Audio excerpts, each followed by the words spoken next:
So it would be somewhat repetitive, but the reality is that we went on a mission really in 2009. 2002 I got a real estate license.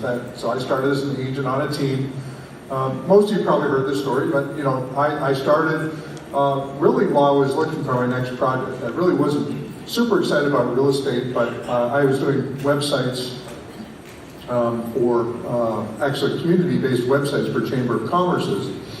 And in 2002, I was selling some ads for $25 a month, and a realtor that I was trying to sell an ad to, his email bounced, and so I sent an email a week later, it bounced again, so I called him up and said, hey, your email bounced. He was a top agent in the area, and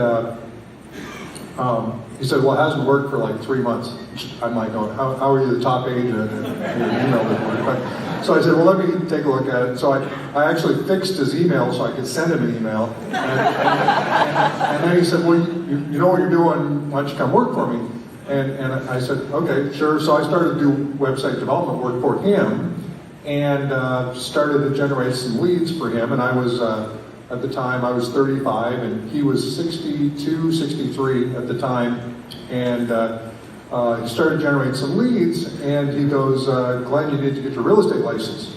And I'm like, I need a real estate license like I need a hole in the head. That was literally my opinion, but he said, and I think I actually said that to him, and he said, well, what would it take to get a real estate license? I said, I don't know, guarantee me $3,000 a month. And he said, fine. I'm crap. So then I said, okay, well here's the deal. I'm a kind of an internet guy. I'll generate leads, but I won't be sitting open houses. I won't wear a realtor pin to the grocery store. And it's either going to work or it's not going to work. And he said, fine. And then another month went by and he said, Glenn, why don't you have a real estate license yet? And I was doing website development work. And I said, well, Hugh, I get paid $60 an hour to actually do website development work. And so he said, I'll pay you $60 an hour to study for your exam. So he was not taking no for an answer. So I got paid like whatever that works out to, $60 an hour times 30 hours. So I got paid to actually get my real estate license. And I came in, one of the cool things about it is I had some business constraints. And I'm really big on business constraints. And you'll see it a little bit in how we built the eXp model, but the business constraints I set up with right up front was I was going to build the online side. And so I was really focused. And so as a result, even though I was doing the lead gen, I was on his team, I'm paying him a split, but I was getting a $3,000 guarantee, but I ended up being the rookie of the year that year. I was the first full year. The next year I was the top buyer's agent, number 3 in the office on his team. And then in 2004, I was actually building websites for another buddy of mine to generate leads. And we were looking at where we wanted to go with our business because I had a 2-year deal with Hugh. And so we were interviewing with different folks and read the Red Book. And as a result, went over to Keller Williams and built a fast-growing team. 2006, 4th full year in the business, top 50 nationally with Keller. But all along that journey, I was realizing that I really didn't yet have a business. I had a business that owned me because I needed to be so involved in the business.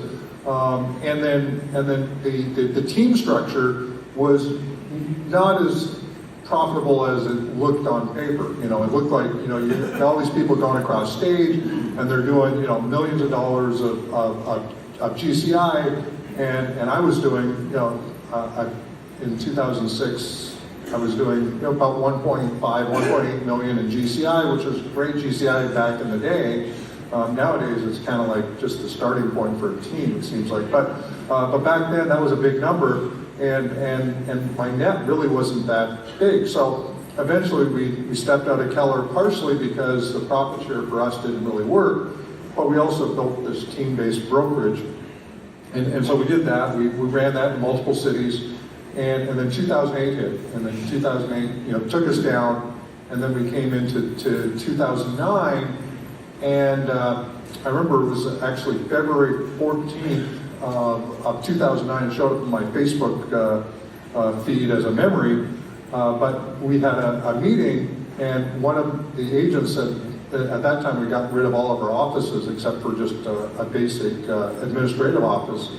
And one of our agents said, when do we get our offices back? And this was one of those types of agents that when they ask, they'll never stop asking. And you just know that, you got to shut them down like right then, or else we're just going to have to deal with this for a long time. And so I just said, Edie, we're not getting our offices back.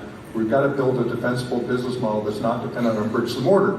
And that was the statement. And so that was kind of and so we're still in that kind of team-based mode at that point in time. But that was the formative statement that was like, that sounds actually pretty good. Why don't we do that? So we went ahead and started to brainstorm from February, March, April, May. By June, we actually had the business model figured out. We actually laid out all the models. We took Keller, Remax, Coldwell Banker. There was a company called Connect back then. There was all these companies. We just laid them all side by side. We said, okay, how do we beat them at every level?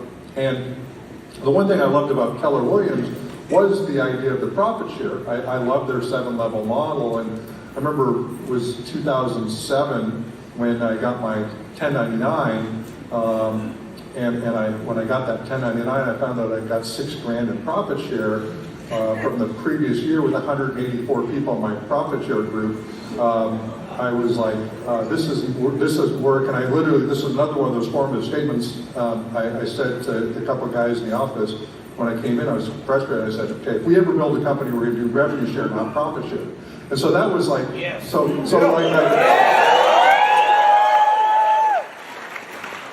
I kept on making these like little formative statements because I think one thing is, when you're in business, a lot of times if you're in a business that's not quite working, you'll make notes of, I would do it differently next time. However, usually you're making too much money to actually go and do those things because it takes a big step back. And so the gift of the downturn in the housing market is the market sucks so bad that we literally had no choice but change the entire model. And I always looked at, I've seen using the Bill Gates thing, but I always looked at all these tech companies and how they actually approach things. And they always approached it by basically giving things away almost for free. You think about Gmail, you think about all these things that we get exposed to online, and a lot of this stuff you basically get for free, and then you upgrade over time to more premium. So it's called premium services. And so we said, how do we build the most agent-centric brokerage on the planet? And I really thought about it from the perspective of what would the brokers need to look like for me to be there as a lifer. And so I looked at, the revenue share was just a natural. We had to do that. Then the other piece was equity. I went into my Prudential office. I asked for some equity. When I was there with Hugh, I was turned down, even though I was the number 3 agent in the office, and that was going to grow. I went to Keller. I asked for some equity. I was offered a 1% token interest, even though we did 30% of the office volume. And then when we left, literally, there was a small team that was coming up below me at the time, and he was given the office because they needed somebody to just take over the bills. So he had so if anybody wants to know how Ben Kinney became a broker owner, that's actually how it happened. He was actually in my office, so that was kind of that historical portion, but equity was a big deal for me. And so we just literally said, how do we make the most agent-centric real estate brokerage on the planet? And it really comes down to how do you build a scalable business? A truly scalable business solves a big problem that hasn't been solved before. And for real estate agents up until really eXp never really had a retirement program. I think that was brought up earlier. There was not a retirement program in real estate. And so the big need was, how do we build a real estate brokerage that actually creates a true meaningful retirement? And how do we make sure that this thing wins over the long haul? And so that's one of the reasons why you always hear us talking about building the most agent-centric real estate brokerage on the planet. That's what we go and do every day. Jeff, Michael, Jim, Amy, Jen, who else here is on leadership? Dave's here somewhere. Who's Dave? Okay. So, but you look at that's the mantra that we have, is just how do we build the most agent-centric real estate brokerage on the planet? And it really is the rallying cry. The purpose of an organization is not to make money; it's a byproduct of doing something well. And so when you think about building the most agent-centric real estate brokerage on the planet, some of you guys asked me the slide yesterday when Dave put up there, NPS. There was somebody leaned over. What's NPS?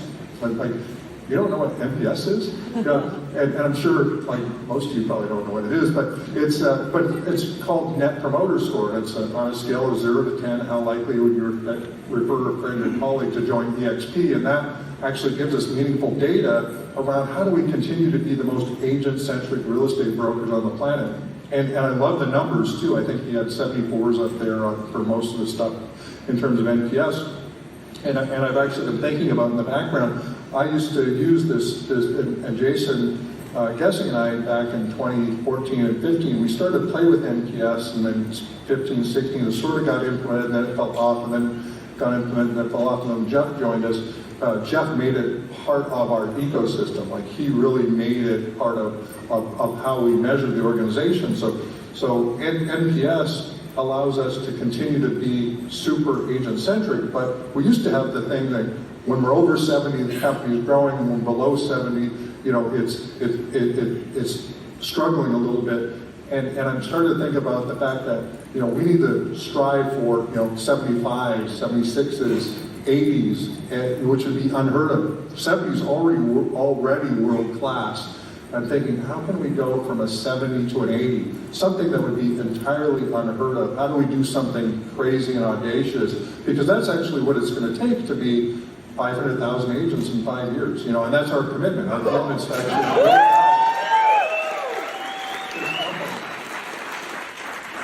and when we think about things like our revenue share plus program. So a few years ago we said, okay, we would need to make sure that the revenue share doesn't kill the company, because it literally was getting a little crazy in terms of the percentage. It was getting up to 75% of the company dollars getting paid out, and we're having to hire staff and do all the things that we needed to do, and we're showing losses like crazy. And it was kind of scary trying to figure that out. And finally we figured out, if we do 50% of the company dollar, the company has enough money to run on, and we've got enough money to build out forever in the rev share program. And then we here recently we started to think about, okay, we've got all these other services that we want to be part of the ecosystem, and how can we align the compensation on these other services? So we started to look at, how do we think about mortgage, title,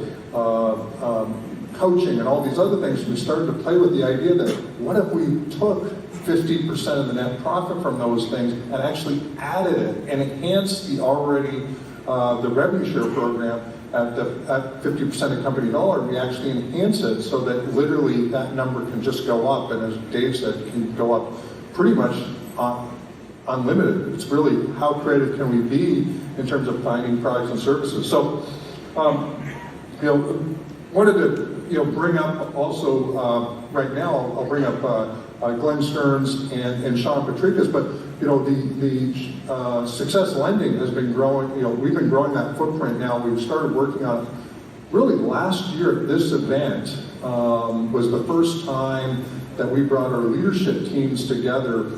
Kind Lending and eXp got together here at Cabo for the first time to actually chat about what this might look like if we could put it together. And a year later, I'm going to have Glenn and Sean come up and actually talk about what has happened in the last year, where are we at, and then I'll jump back up on stage after they're done. So Glenn Stearns and Sean Patrikas.